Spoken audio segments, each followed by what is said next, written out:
প্রিয় দর্শক শ্রোতা, আসসালামু আলাইকুম। আমি মুস্তাফা আমিনুল্লাহ আপনাদের প্রীতি ও শুভেচ্ছা জানাচ্ছি। দেশ এক সংকটময় সময় অতিক্রম করছে,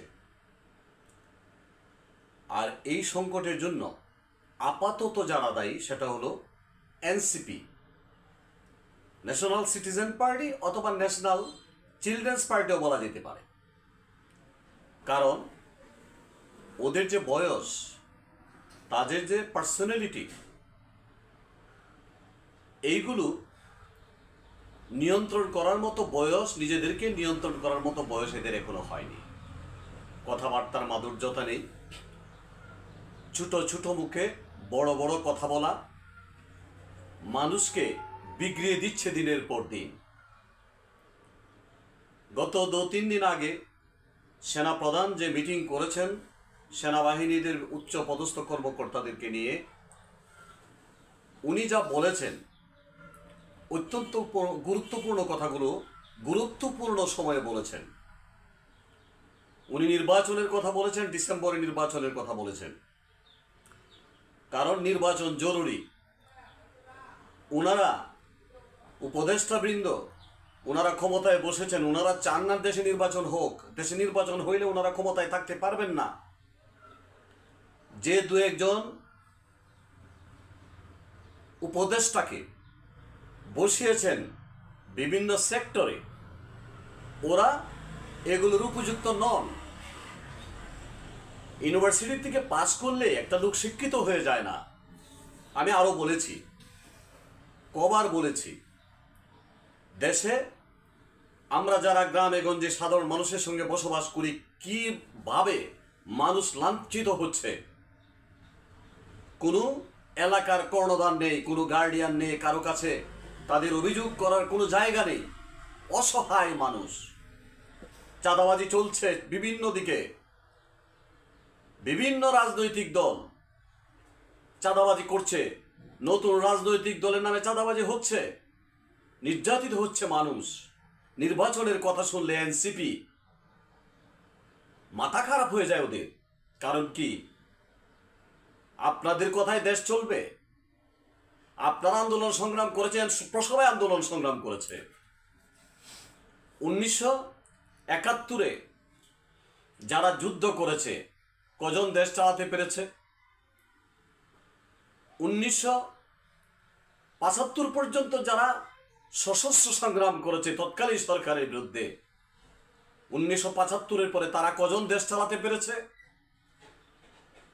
সেই 69-এর গণ আন্দোলনের সেই আসাদের রক্ত বৃথা যেতে দেব না, যার রক্তমাখা শার্ট নিয়ে আন্দোলন করেছিলাম আমরা, সেই আসাদের কোন বংশধর, কারা সেখানে দেশ চালাতে পেরেছে?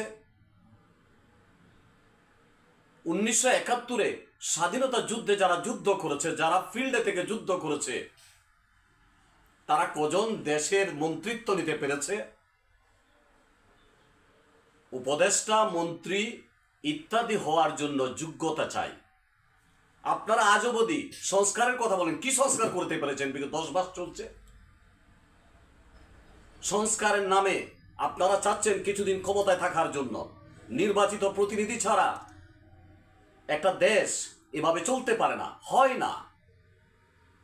জনাব ওয়াকারুজ্জামান যা বলেছেন প্রত্যেকটা সত্য কথা বলেছেন। কারো কারো গায়ে লাগে, নির্বাচনের কথা শুনলে খারাপ লাগে, কোনো কারণ নাই, যুক্তি নাই।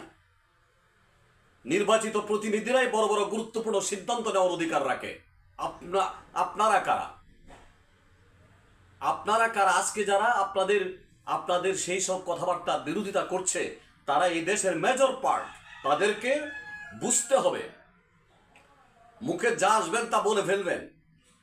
কবছরের ছেলে আপনারা? কবছর হয়েছে আপনাদের? আমার নবীজি সাল্লাল্লাহু আলাইহি সাল্লাম 40 বছর আগে নবুয়ত পাননি। আজকের যে সংকট সৃষ্টি হচ্ছে, এই সংকটের জন্য এই যে সিটিজেন পার্টি অথবা কি বলে চিলড্রেন পার্টি, ওরা দায়ী। আপনারা যাদের ঘরের সন্তান, আপনারা কিন্তু হিসেব কষে দেখবেন ম্যাক্সিমাম ছেলে বিএনপির ঘরের সন্তান। বিএনপি এইসব ছেলেদের মা বাবাকে বলবো, ছেলেদেরকে ঘরে ফিরিয়ে নিন। কারণ দিন কিন্তু আওয়ামী লীগের যেমন আজকে আর দিন নাই, একদিন ওনাদেরও দিন থাকবে না। সময় থাকতে সবাই বোঝার চেষ্টা করুন। জনাব মোহাম্মদ ডক্টর ইউনূস স্যারকে অনুরোধ করি, দেশ ও জাতির স্বার্থে আপনি কিছু কথা বলুন। একেবারে চুপচাপ থাকলে তো হবে না। আপনি দায়িত্ব কাঁধে নিয়েছেন, দায়িত্ব কাঁধে নিলে ইচ্ছে করলেই ছেড়ে দেওয়া যায় না। দায়িত্বকে একটা পর্বে পৌঁছে দিতে হবে। আপনি একটা সুষ্ঠু নির্বাচনের ব্যবস্থা করুন, দয়া করে একটা সুষ্ঠু নির্বাচন দিয়ে একটা নির্বাচিত সরকারের হাতে আপনি ক্ষমতা হস্তান্তর করুন। সেটা জাতির আশা আকাঙ্ক্ষা।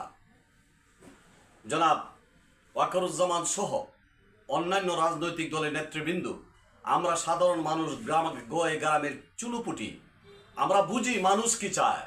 আমরা সাধারণ মানুষের সঙ্গে বসে আমরা রোলস রয়েস গাড়ি দৌড়াইয়া যাই না। আমরা ট্রেনে চলে, বাসে চলে মানুষের আশা আকাঙ্ক্ষার কথা বুঝি, মানুষ কি চায়। তাই একটা দ্রুত নির্বাচনের মাধ্যমে একটা নির্বাচিত সরকারের হাতে ক্ষমতা হস্তান্তর করে আপনারা সুষ্ঠুভাবে ইজ্জতের সাথে বিদায় নেবেন, এই আশা রাখি। আসসালামু আলাইকুম।